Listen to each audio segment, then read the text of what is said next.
Hello guys, welcome back to my channel. Today is September 7, 2023. Ngayon po ay gagawa tayo ng another content about BidFi, no? Account and information yung magiging topic natin. We will discuss on how to find the customer service, how to buy crypto with credit card on BidFi, how to trade by coupon, how to register an account, how to complete KYC verification, how to set up anti-phishing code, how to bind your mobile phone number, how to set change Google Authenticator, yun.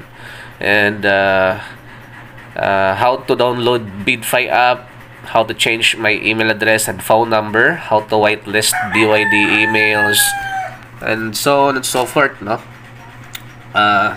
I hope na makakover natin lahat yon in this 5-minute video. First, before we're going to proceed with the content or with the video, huwag niyo po sanang kalimutang mag-subscribe at i-click ang notification bell para magiging updated kayo sa aking mga ilalabas pang mga videos. Alright, let's go back dito sa ating topic for today. As mapapansin niyo, halos mga content natin ngayon is more on BidFi.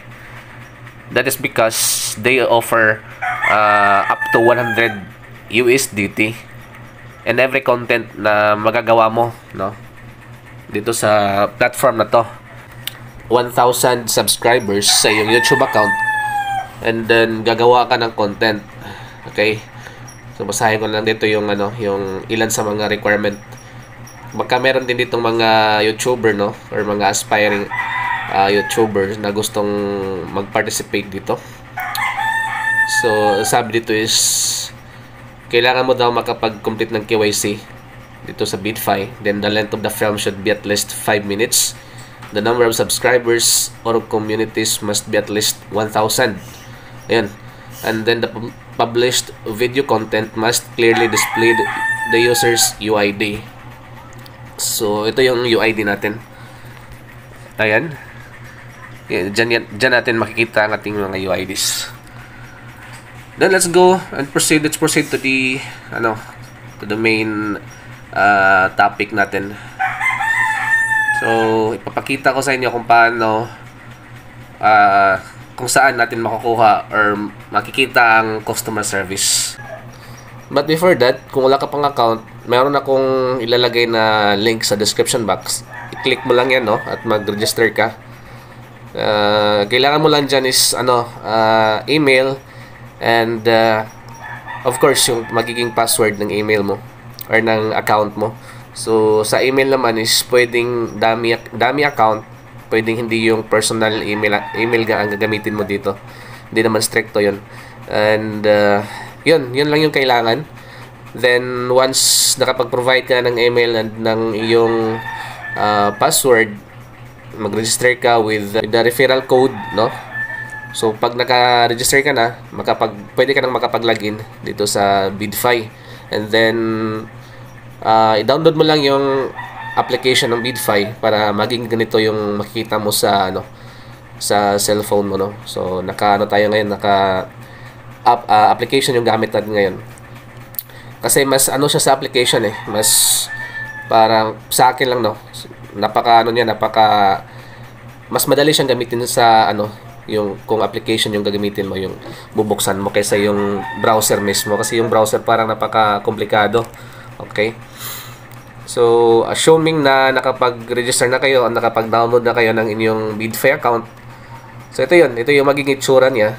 Then dito makikita yung UID mo, yan, and then dito naman makikita yung customer service. Like for example, kung may problema ka sa account mo, kung gusto mong kausapin yung customer support, kung may mga transaction ka na hindi pumapasok or hindi kung may withdrawal ka na hindi pumapasok doon sa kabilang wallet mo, so pwede mong kausapin yung support nila dito. Napaka responsive naman ng kanilang support. Let's say gusto mong bumili ng crypto with your credit card. So dito ka lang pumunta, itong buy crypto. Yan. So may mga may mga payment channel diyan. Pipili ka lang dyan kung alin sa mga yan yung gusto mo. Dito tayo sa fiat. Let's say, ayan, gusto mong bumili ng 30 USDT. So, kailangan mong magbayad ng $30. So, yan yung magiging bawas sa credit card mo, no? So, yung payment channel niya is may Transact, may Bansa, may Coinify, ayan, Mercurio,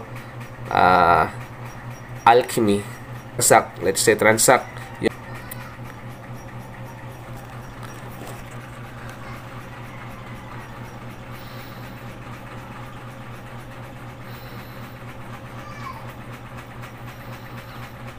Ayan. Ito yung magiging itsura niya pagka bibili kayo dito gamit yung credit card ninyo. So, you pay $30 and then, ayan, yung total fee is na nasa 2.17 USD and yung rate niya is nasa 1.01 USD or USDT. So, yung magiging estimate na makukuha, marireceive mo after paying 30 USD is nasa 27.69 USDT. Ayan. So, since wala naman tayong credit card, so, pinapakita ko lang yung magiging itsura, no? Pagka yun yung ginagawa ninyo. Yung sa Transact kayo bibili ng crypto gamit yung credit card niyo. Alright. Now,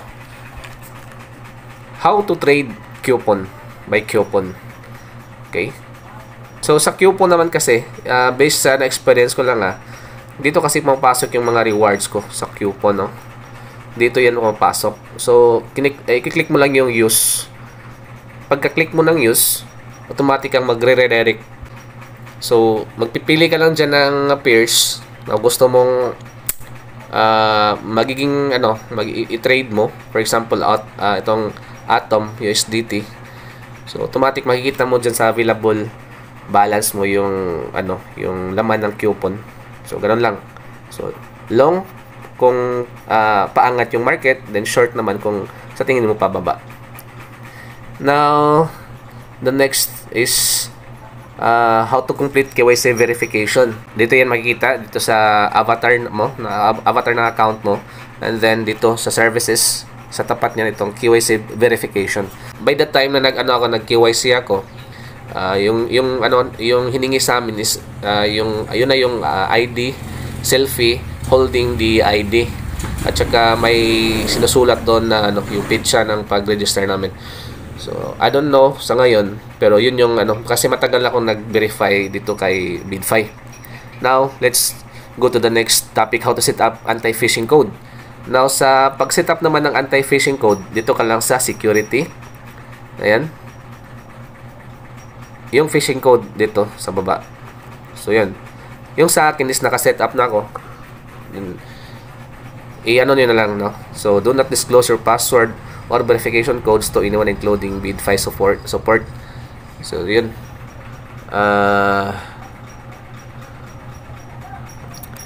What is anti-phishing code? Anti-phishing code is a code that helps to prevent phishing attempts from fake BYD, FI, websites, or email addresses. And then, how to bind your mobile phone number. Sa pag-bind naman ng mobile phone number, ito sa akin naka-bind na siya. Hindi pa pala, no? So, yun. Ilagay mo lang dito yung, yung mobile number mo. Yan lang. Then, next mo. Then, may magsisend sa'yo ng OTP. Then, enter mo. Then, yan. Ganun lang kasimple yung verify or pag-bind ng mobile phone number. Then, yung email ko is naka-bind na verification, Google verification, okay na. Na tayo. And hopefully, sa susunod na mga araw, magkakaroon na tayo ng deposit and withdrawal content, no? Sana abangan yun. Ayan, maraming salamat.